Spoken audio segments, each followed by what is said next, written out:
Tervetuloa kuuntelemaan Katolista varttia. Mun nimi on Sankamon Juho ja tänään täällä studiossa vieraana piispa Raimo Gojarola. Tervetuloa. Kiitos paljon, kiitos. Kuinka kauan, piispa Raimo, sinä olet ollut nyt piispana Helsingin hiippakunnassa? On jo 1 vuosi ja 8 kuukautta.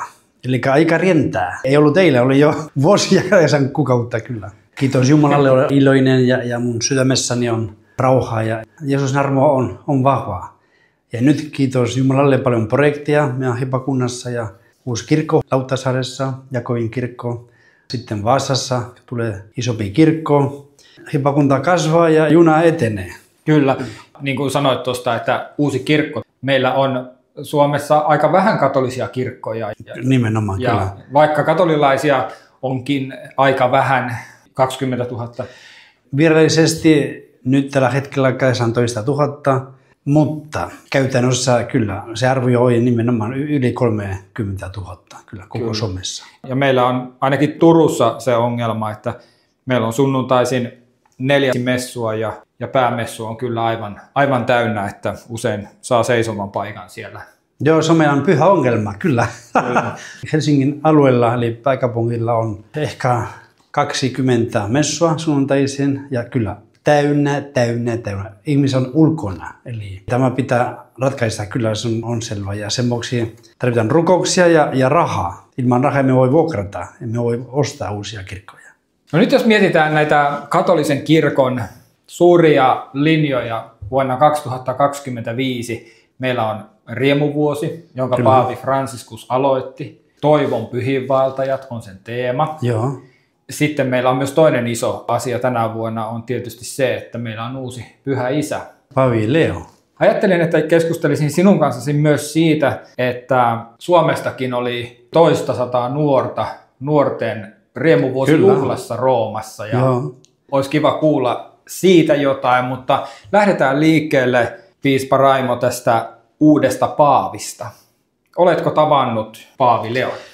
Joo, kiitos Jumalalle. Kyllä on tuttu ja mä sanoisin, että hänkin tuntee minut, koska hän oli piispojen dikasterion puheenjohtaja. Ja itse asiassa hänen allekirjoitus, että minusta tulisi piispa. Mä tavasin hänet kyllä 3 kertaa, silloin kun hän oli kardinaali ja nyt paavina 2 kertaa.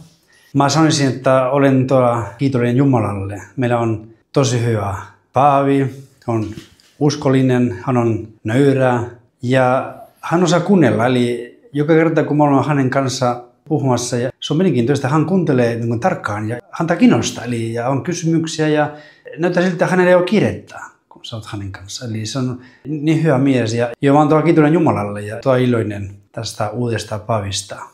Kun paavin ohjelmaa katsoo mitä hän tekee, niin vaikuttaa, että on aika paljon kiireitä, mutta hän osaa sitten olla hän osaa. Nimenomaan ja mun mielestäni hänen taustansa on loistava, eli yhdysvaltainen kansainvälisessä tasolla kyllä, eli anteeksi vain Donald Trump, olen minäkin amerikkalainen, eli tai Putinille tai kuka, eli minusta se on hyvä niin kuin etu. Ja myös hän oli 20 vuotta Perussa, eli Chiclayossa, ja hän niitä hyvin tarkoittaa köyhää hiippakunta ja missionäriden paikalliskirkko. Eli toisaalta hän oli 2 vuotta Vatikanissa, eli Kuriassa, ja hän tietää, mitä se toimii. Myös toinen etu. Sen lisäksi hän on piispojen dikasterion puheenjohtaja, eli hän tuntee hyvin moni piispa kyllä. Ja hän on matemaatikko. Eli siinä mielessä hänen pastotyössä, eli 2 + 2 aina on 4. Ei tule sellainen tilanne, että on 3,9 tai 45, ei, se on 4. Eli ehkä hän ei aiheuta paljon otsikkoja tai lauseita, jotka lehtimiehet haluavat etsiä ja löytää. Ja hän on asiallinen paimen ja alusta lähtien hän puhuu Jeesuksesta, Jeesus keskellä. Hän puhuu myös ainakin 3 kertaa, eli olkaa pyhiä, Jumala Isä, kun Isä sanoi Jeesus, eli Jeesus sanoin, kuten Isä on pyhä. Eli Jeesus keskellä, pyhyys ja sitten se uusi evankeliointi, joka myös Paavi Franciscus puhui usein. Eli viedään Jeesuksen ja Jeesuksen ilosanoman kaikille. Se mielessä on sama linja, koska linja on sama jo 2000 vuotta sitten. Se on Jeesus on pelastaja. Ja me olemme kyllä Jeesuksen ruumiin jäseniä. Ja meillä on tämä ilosanoma, että Jumala rakastaa meitä, Jumala on pelastaja, Jeesus. Ja me olemme aktiivinen osa tätä pelastustyötä. Kun mietitään paavia, niin paavihan on numero 267 tai jotain semmoista korkea luku. Mutta jokainen paavi on kuitenkin Jeesuksen Kristuksen opetuslapsi, Kyllä. seuraaja, ja hän on myös Pietarin seuraaja. Nimenomaan, se on ketju. Jo 2000 vuotta vanha ketju, kyllä. Eli siinä ajatellaan, että kun Prevost valittiin paaviksi, kyllä. hän ei varsinaisesti ole Franciskuksen seuraaja, vaan hän on Pietarin seuraaja tässä asemassaan. Nimenomaan, kyllä. Ja jokaisella paavilla on omia piirteitä ja oma persoonallisuus. Siinä mielessä on jatkuvuutta, koska on Pietarin seuraaja. Mutta varmasti hänellä on omia myös ajatuksia ja eri tapoja, mitä voi toimia ja hallita koko kirkkoa. Eli siinä mielessä varmasti on eroja. Voi olla hyviä, kyllä, jos olemme tietysti uskollisia Jeesukselle. Ja aivan uskomaton tehtävä ja vastuu. Maailmassa on yli 1,4 miljardia katolilaista, jonka kaitsia hän nyt sitten... Näin se on, ja ei pelkästään meille katolilaisille. Mä olen kuullut kyllä monilta kristityiltä, että myös paavi on semmoinen yleinen paimen kaikille kristityille. Se on suuri hahmo ja kyllä suuri tehtävä, sen vuoksi kannattaa kyllä rukoilla paavin puolesta joka päivä.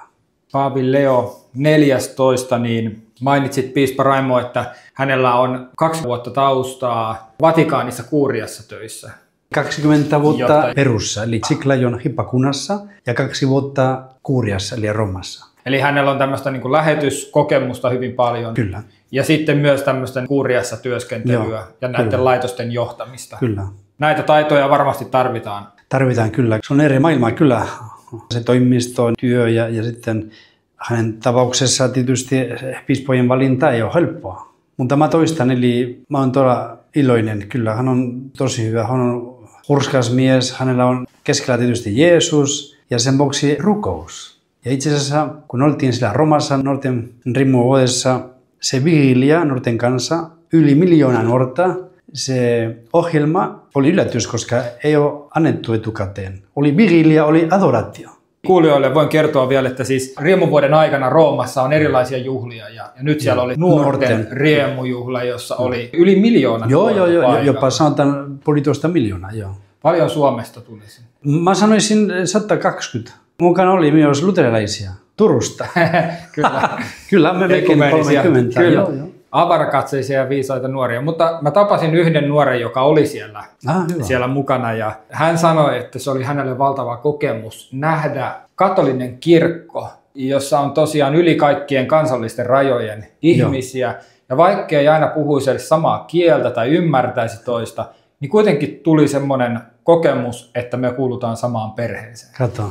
Hienosti sanottu, kyllä näin se on. Se on yksi perhe, eri kieliä, mutta on yksi Jumala, se on selvä. Ja oli nimenomaan eli monista maista, sitten kaduilla, se oli uskomaan tuhansia eri lippuja ja Afrikasta, Amerikasta, Euroopasta, Aasiasta, eli se on uskomatonta.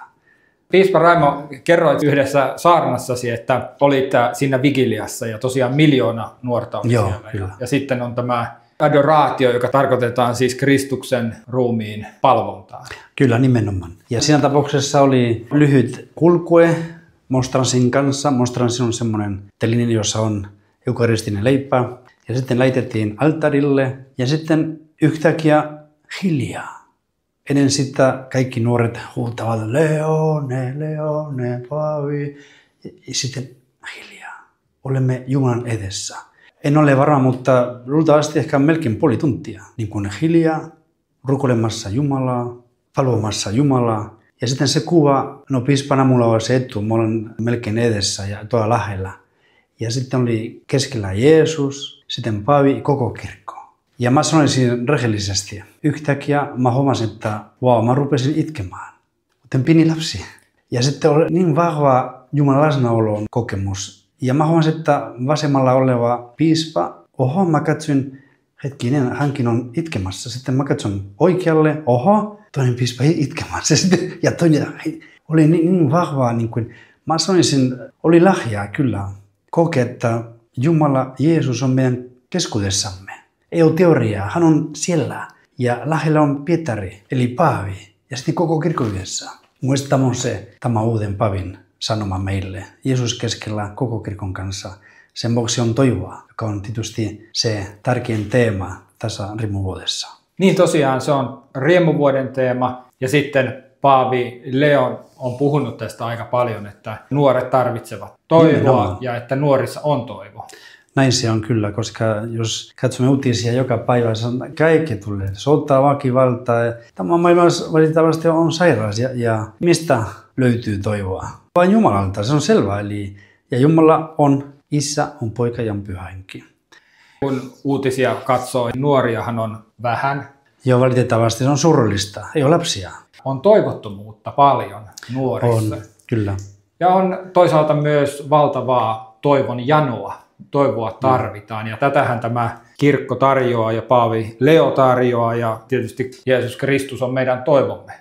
Nimenomaan näin se on ja ainakin voin kertoa meidän kirkosta kyllä Suomessa. Eli meillä on nyt enemmän nuoria, jotka lähestyvät kyllä kirkkoa ja Henrikissä eli katedraalissa meillä on jo antoi kurssia ja se on paljon nuoria kyllä. Kiinnostaa kyllä kirkosta ja on enemmän nuoria pariskuntia, jotka myös lähestyvät kyllä ja saavat koulutusta ja ehkä liittyvät kirkkoon ehkä tänä vuonna ensi vuonna.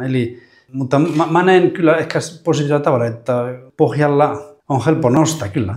0–1 on jo suuri nousu kyllä, eli mä oon optimistinen. Mä koen, että nyt alkaa uusi kausi kyllä.